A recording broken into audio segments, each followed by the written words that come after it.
Hello guys, and today, as you can see, I'm holding a belt, and I have two pairs of goggles on. Yes, I have two pairs of goggles on, because we're going to be talking about Create, and some Create automatic farms, which are going to be really, really useful.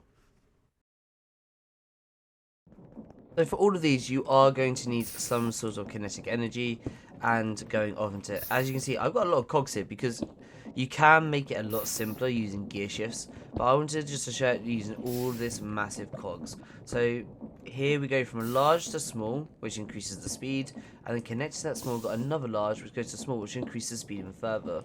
We could do it a few more times to get it even going even faster, but I haven't got that going on.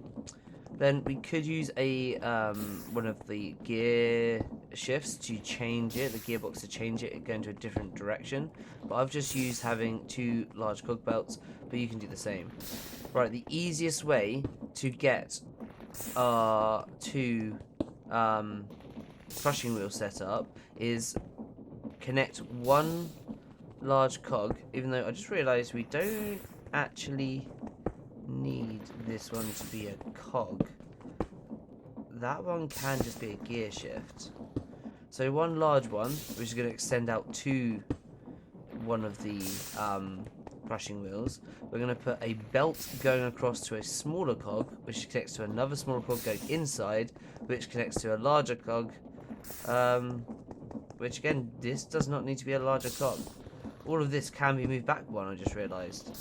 It still works as intended. So there's two cogs there I just didn't need.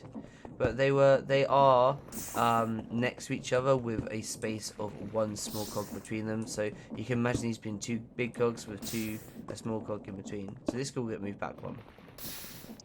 On the top, I've got some stairs facing this way, some water in there, and a lava source 2 over.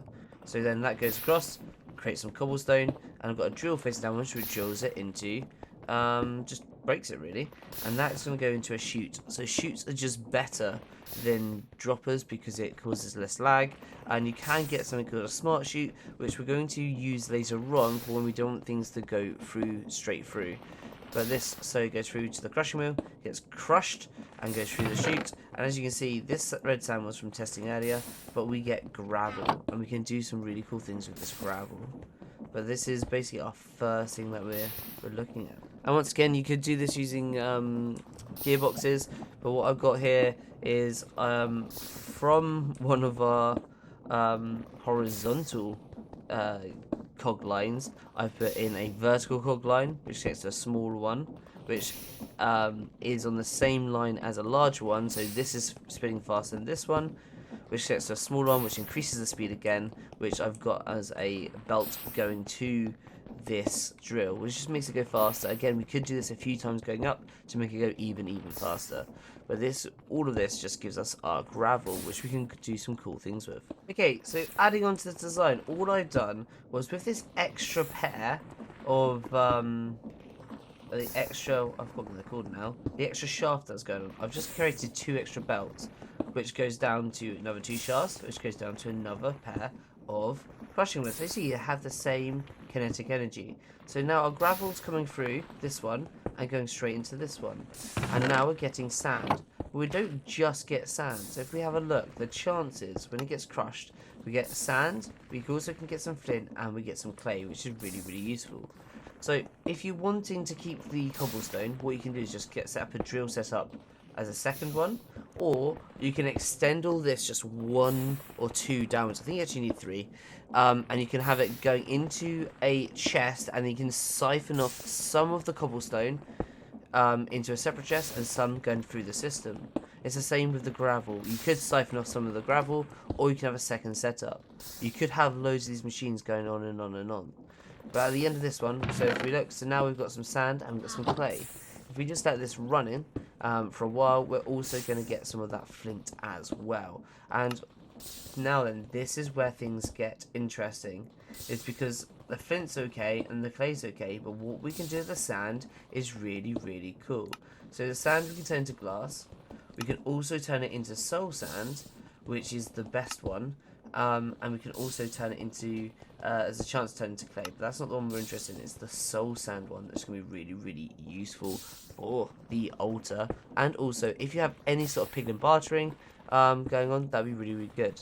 Okay, so the next part that we can do with the same setup is, I've now got an encased fan pushing it this way, and how it pushes it is because it's connected to a shaft that's a belt that is connected to this right spinning wheel. It needs to be the right one, because otherwise when we connect up these, as you can see, it pushes it. But if it was the other way around, then it would pull it instead. At the moment, the sand's falling straight through because we haven't set up a filter. What we're going to do is we're going to set up a filter here of soul sand. So now it will be pushed off the edge, which again, we don't want. So what we're going to do now is we're just going to do this, and we're doing this, and we're just going to encase this area. So now it's going to sit up there until it turns to soul sand. And any moment now, here we go, some soul sand. So it turns into soul sand as it goes through, which is really, really good. Although this, as you can see, it's not going very fast, which is a little bit annoying. So what we could do to fix that is we could replace some of, if you want your system to go faster, a bit like we've done here, we can connect it to, instead of connecting it to the smaller cog, we could have put a larger cog here and then a smaller cog a little bit further up. So let's try it like that. So let's replace this smaller cog with a larger cog, and then what we're going to do is get one of these smaller cogs, and we're going to put it right here. And we're still going to need a gear shift. And now we can put on our belt going down. And now it'll go a lot faster. Well, it should be a lot faster anyway. Yeah, now it's double the speed. And once again, we can keep doing that to keep it going faster and faster. But this is now going to give us some soul sand. So we could just put a nice chest down here to collect all of this soul sand. And now we've got a system. So this chest up here is collecting clay and flint, and this one down here is collecting soul sand, which is really, really useful. And we can still do more stuff with that soul sand. Once again, if you're wanting to collect that sand, you can set up a separate system. You can have multiple of these machines where it's almost like it's going either taller and taller if you're working from bottom to top, or it's going deeper and deeper if you're working from top to bottom. Okay, and now what we can do is we can take this soul sand that's being made, this soil, and we can bring it down, and we're going to make one more area. So I put my encased fan here already. I'm going to put some sand here, and in fact I'm going to change this sand. I'm going to leave that one there because it's going to be needed, but I'm going to put some terracotta, so this can be any block really. I'm going to block these two sides up.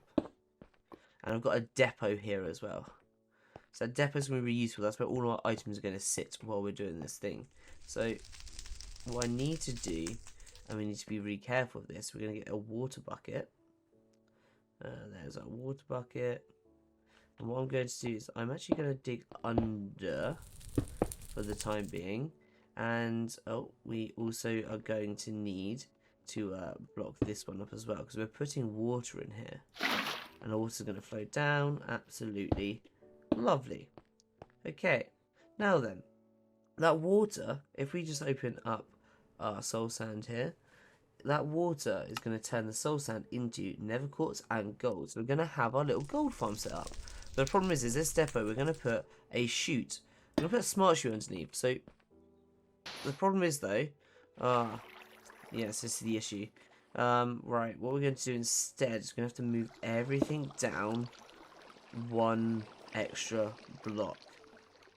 So let's just take this out. Let's take our encased fan out. In fact, let's block this up because that's where our water's going to go. And we're going to have to get another chute real quick, like so. And I'll just do that. And we'll put the other chute in here. So we'll go through the smart chute, through to this chute, and then water's going to flow nice and down through that. And then we take this one out to put our encased fan into. And voila. And what was I saying? So we need to get a depot. Do I have a spare depot in my inventory? This inventory is getting a little bit messed up now. Oh no, it's still there. Cool. So we're going to get our depot, and it's going to fall onto our depot, which is cool because it's going to get absolutely blown with cold water, and it's going to turn into... Oh, nice. We've got some space below as well. It's going to turn into quartz and gold. But the problem is we don't want to let the soul sand flow through. But the problem with the chute is it tells us what we can let pass through, but we want two things. We can't put two different things in there. What we can do instead, though, is get one of these filters. So this filter, what I set to is a deny list. So now it will deny any soul sand going through this chute. So it will stay on the depot until it gets turned into quartz or gold. It's going to be really, really useful. And then we're going to just put a nice little chest underneath to collect our quartz and gold. And we will once again need to just surround this so when it blows it doesn't go off of the depot. In fact, it doesn't even need to be a depot though. We could just have it as the chute. In fact, that's what I'm going to do. I'm going to change this up just a little bit. And we're going to put the smart chute at the top along with our filter, with our chest straight below, because then it's going to be sitting on that and it saves us more and more space, which is always really, really good. So we come around to the back, and what we're going to need to do is we're going to have to set up another one of these. So we're going to go, first things first, let's grab another shaft. The shaft is going to go out, and it means it's going to spin the same direction, which is what we want. And we'll connect the belt up to this. So now we have an even bigger tier of little automatic farm. So we have it been cobblestone, which gets crushed into gravel, which is going down and has been turned into sand, which is then taking up the flint and the clay, and the sand has been passed through into this one where it's being turned into soul sand. At the moment at quite a slow pace. Then that soul sand is not going through the chute, and it should be standing on the top. And as you can see, we get nether quartz, and we'll also get gold. So we're going to get less gold than nether quartz because it's a 2% chance of gold and a 12% chance of nether quartz. The other way we could get gold, I think there is another way for a higher chance, which is going through the crushed gold. But then to do that, we would be putting gold, raw gold, or deep stone gold into the system, along with either a gold block or just normal gold ore. So if we get gold ore, we can put it through the system, and we're going to get more gold from it. Well, normal gold, we can get quartz from it as well as the gold it normally gets. So this is our first, well, when I say our first, we've got 1, we have 2, we have 3, we have 4, 5, 6, 7, 8 and 9. So this farm here creates 9 different resources, and you can space out even further to get those 9 resources out. I just got the most condensed version to get mainly the 2 end ones, but you can make it a lot better, a lot more efficient. But this is a farm design that you can work on and extend a little bit to get your multiple resources for your altar and in builds as well, because this is just a passive automatic farm that just runs and runs and runs.